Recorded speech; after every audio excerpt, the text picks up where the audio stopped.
Imaginez un chimiste épuisé après des jours et des jours de travail, qui s'endort sur ses notes et se réveille avec la solution apportée dans ses rêves.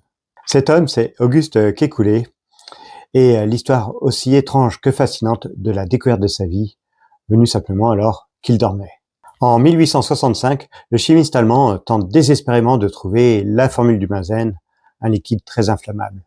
Cela fait des semaines qu'il s'acharne, en vain. Il s'entête et travaille d'arrache-pied, mais rien ne vient.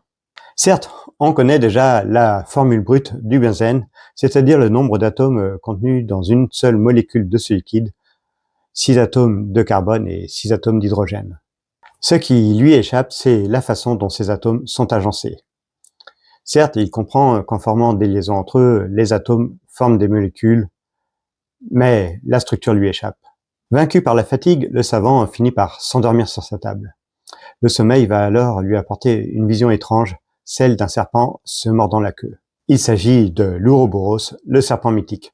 Et à son réveil, le savant comprend aussitôt. Plus tard, il écrira « En se mordant la queue, le serpent engendra une forme semblable à un anneau qui tournait devant mes yeux.